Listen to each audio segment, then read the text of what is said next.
সেখানে যাওয়ার কথা আমার মাথাতেই আসেনি। তোমাকে কল করার কথা ছিল, আমার মাথায় আসেনি।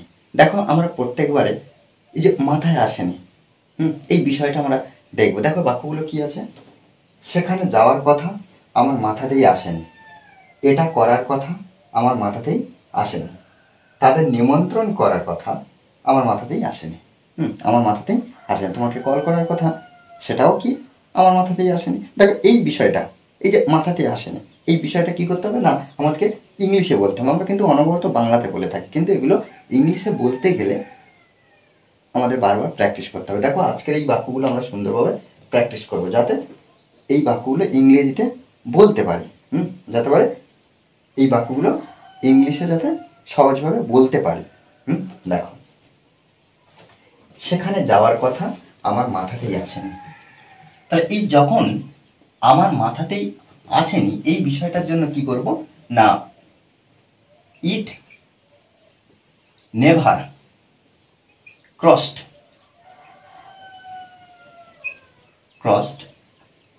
ইট নেভার ক্রসড মাই মাইন্ড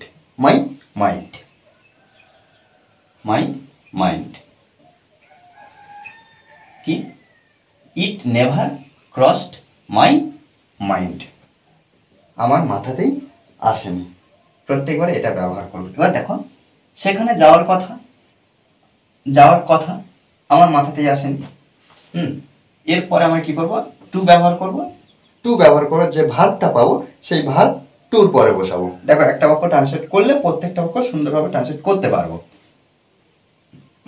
প্রত্যেকবারে প্রথমে কি করবো, ইট নেভার ক্রসড মাই মাইন্ড, এটা বসিয়ে দেবো। ইট নেভার ক্রসড মাই মাইন্ড। তারপরে আমরা কি করব, টু বসাবো। টু, তারপরে কি ভার্ব, টুর পরে ভার্ব যাওয়ার, তাহলে টু গো। অর্থাৎ টুর পরে আমরা যে ভার্ব ব্যবহার করব V1 এ লিখবো। To go. আচ্ছা, কোথায়, সেখানে, তাহলে আমরা সেখানে ব্যবহার করব দেয়ার, THERE, দেয়ার। তাহলে বাক্যটা কি হলো, it never crossed my mind to go there. সেখানে যাওয়ার কথা আমার মাথাতেই আসেনি, এটা করার কথা আমার মাথাতেই আসেনি। তাহলে একইভাবে কি করব, ইট নেভার ক্রসড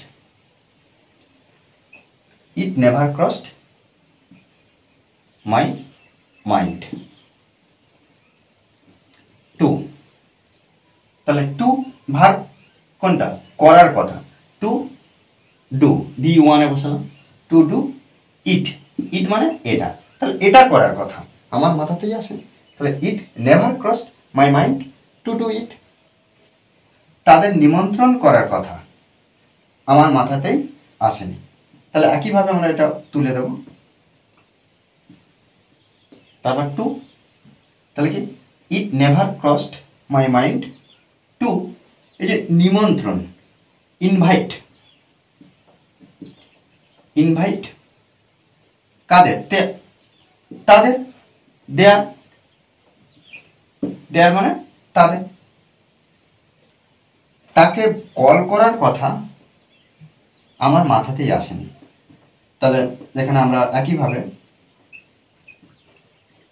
মাইন্ড, তাহলে কি, it never crossed my mind, আমার মাথাতেই আসেনি।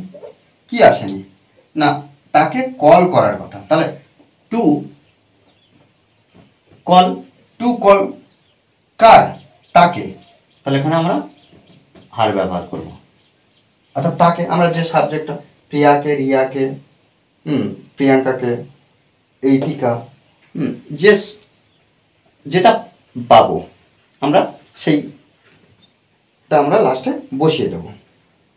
ওকে, দেখো এটা কিন্তু লাস্টে যেটা বসিয়েছি ওটা কিন্তু অবজেক্ট, সেই অবজেক্ট আমরা লাস্ট পজিশনে বসাবো, যার কথা বলা হবে আর কি। এটা কিন্তু মাথায় রাখতে হবে। ওকে, আর এইভাবে যদি আমরা অনবরত প্র্যাকটিস করতে থাকি, তাহলে কি সুন্দরভাবে আমরা বাংলা বাক্য থেকে ইংরেজিতে ট্রান্সলেট করতে পারবো। আমরা প্রত্যেকটা এক্সপ্রেশন এমনভাবে নেব যাতে সুন্দরভাবে সেই এক্সপ্রেশনগুলো বাংলাতে থাকলে ইংরেজিতে বলতে পারে।